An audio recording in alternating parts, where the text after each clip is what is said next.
प्रिय भाइयों तथा बहनों, जैसे ही आज के दिन की हम लोग शुरुआत करते हैं, हम लोग प्रभु की कृपा से अपने दिन को शुरू करें। प्रभु की आशीष से हम लोग अपने दिन को शुरू करें।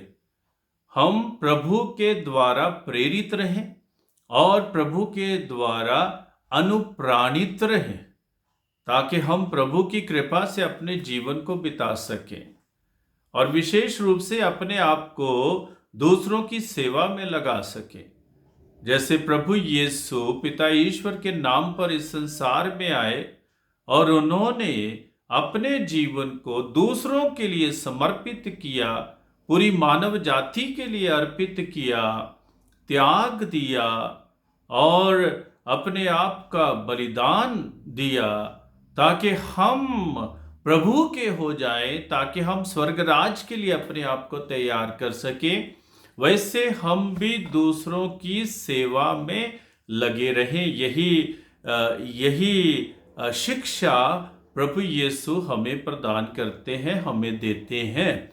और हम लोग संत मत्ती के सुसमाचार में 20 अध्याय 20 से 28 वाक्य में पढ़ते हैं कैसे प्रभु हमें समझाना चाहते हैं कि जो सबसे बड़ा है वो सबसे छोटा बने, और जो महान बनना चाहता है वो दूसरों की सेवा में लगे। और प्रभु यीशु ने हमें ये भी समझाया है, प्रभु यीशु कहते हैं कि वे इस संसार में सेवा कराने नहीं लेकिन सेवा करने के लिए आए हैं। और प्रभु यीशु ने हमें ये भी शिक्षा दी है कि एक दूसरे से प्रेम करें जैसे प्रभु ने हमें प्रेम किया है। प्रभु ने ये भी शिक्षा दी है कि हम एक दूसरे को क्षमा करें जैसे प्रभु ने हमें क्षमा किया है।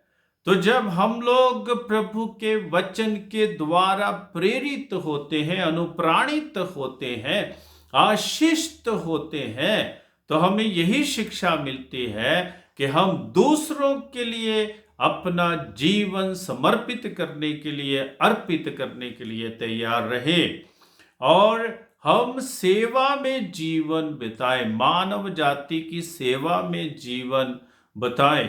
हम लोग कुछ भी दूसरों के लिए करने के लिए हमें तैयार रहना चाहिए। वो बातें जो अच्छी हैं, जो अच्छी हैं और जो लाभदायक हैं और जो फलदायक है, उन बातों में हम लोग आगे बढ़ें और दूसरों की सेवा में लगे। प्रभु की कृपा हम पर हमेशा बनी रहती है और बनी रहनी भी चाहिए। और जब प्रभु की कृपा हम पर बनी रहती है तो हम प्रभु को कैसे खुश रख सकते हैं, हमें कैसे प्रभु को धन्यवाद दे सकते, कैसे आभार प्रकट कर सकते हैं। तभी हम लोग आभार प्रकट कर सकते हैं, तभी हम लोग धन्यवाद दे सकते हैं, शुक्रिया अदा कर सकते हैं, जब हम लोग दूसरों के लिए अपने आप को अर्पित करने के लिए तैयार हो जाते हैं। बहुत अच्छी जो है बात है कि हम दूसरों की सेवा में लगे और प्रभु की कृपा का अपने जीवन में अनुभव करते हुए अपने जीवन को हम लोग धन्य बनाएं।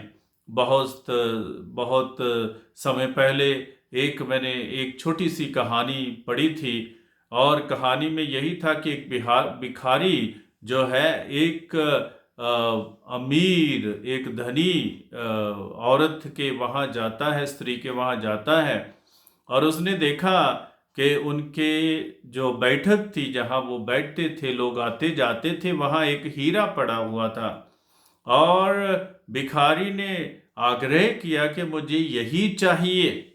और जो धनी महिला थी उसने वो हीरा उठाकर तो उस भिखारी को दे दिया। भिखारी बहुत खुश हुआ और हीरे को लेकर वो अपने घर चला गया। लेकिन जब हीरा उसके पास आ गया वो दुखी हो गया। उसके मन में एक ही बात आ रही थी कि मुझे उस धनी औरत ने कैसे ये हीरा दे दिया, जानते हुए भी कि ये हीरा है, फिर भी उन्होंने मुझे ये हीरा कैसे दे दिया। और वो 2, 4, 5, 6 दिन के बाद फिर वापस आया और वापस आने के बाद उसने उस महिला से कहा कि ये हीरा आप वापस रख लीजिए और मुझे वो दीजिए जिस भाव से आपने मुझे ये हीरा दिया, ताकि मैं भी दूसरों के काम आ सकूं। ये नहीं कि हमारे पास कमी है किस बात की। हमारे पास धन हो सकता है, बहुत पैसा हो सकता है, हमारे पास कई प्रकार की जो प्रतिभाएं हो सकती हैं, और हम लोग बहुत कुछ दूसरों के लिए कर सकते हैं। लेकिन जब तक हमारी मानसिकता संकीर्ण है और हम दूसरों के साथ जो हमारे पास है उसको बांटना नहीं चाहते हैं, तो हम कभी भी दूसरों के लिए अपने आप को समर्पित नहीं कर सकते हैं। हमें यह सीखना चाहिए कि कोई भी इस संसार की वस्तु मुझे खुशी नहीं दे सकती है। मैं उसको अपने कमरे में 10 साल के लिए रखूं, 12 साल के लिए रखूं, 15 साल के लिए रखूं, लेकिन वो मुझे खुशी प्रदान नहीं कर सकती है। मुझे खुशी क्या प्रदान कर सकती है कि मैंने दूसरों के लिए कुछ किया, दूसरों के लिए कुछ किया। जैसे प्रभु यीशु हमें बताते हैं कि कोई भूखा है तो उसको खिलाइए, कोई प्यासा है तो उसको पानी पिलाइए, जल पिलाइए, और कोई गरीब है, निर्धन है तो उसकी सेवा कीजिए, और कोई बंदी गृह में है तो उसको मिलने के लिए जाइए, और कोई बीमार है, रोगी है तो उसको मिलने के लिए जाइए। तो प्रभु तो हमें सिखाते हैं कि हम अपने जीवन को दूसरों के लिए समर्पित कर दें। प्रभु तो हमें सिखाते हैं कि हम प्रेम से इस संसार में रहें।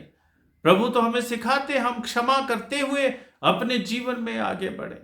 प्रभु तो हमें सिखाते हैं कि हम तभी अपने आप को स्वर्ग राज के लिए तैयार कर सकते हैं जब हम लोग वचन को अपने जीवन में अपनाते हैं। और वचन हमें यही सिखाता है कि दूसरों से प्यार करो, दूसरों को क्षमा करो, और अपने जीवन में लालच, लोभ ना रखो, पर लोभनों में ना पड़ो, और प्रभु के आत्मा के द्वारा संचालित रहे।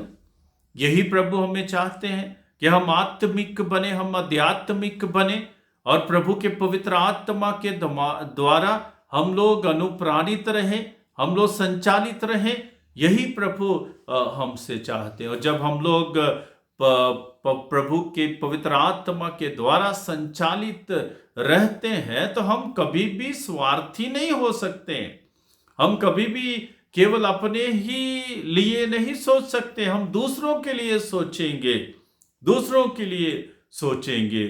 दिल्ली में रहता था, झुग्गी झोंपड़ी में कई बार जाते थे, और एक झोंपड़ी में जाया करता था, वहाँ 4-5 लोग रहते थे, और उन्होंने मुझे बताया कि जब भी बारिश आती है हमारी झोंपड़ी में पानी भर जाता है, और उसी रात बारिश आ गई, और मैं रात को उठकर बैठ गया और मैंने सोचना शुरू किया कि वे लोग कैसे रह रहे होंगे।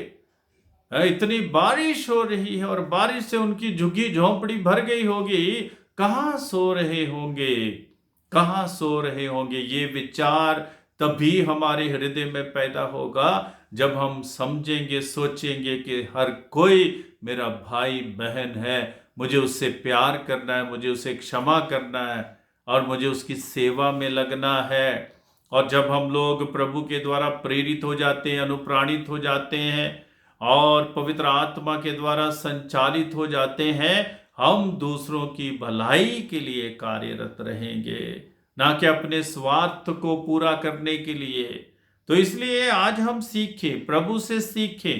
प्रभु यीशु ने अपना पूरा जीवन दूसरों के लिए समर्पित कर दिया, मानव जाति के लिए समर्पित किया, मानव जाति की मुक्ति के लिए समर्पित कर दिया।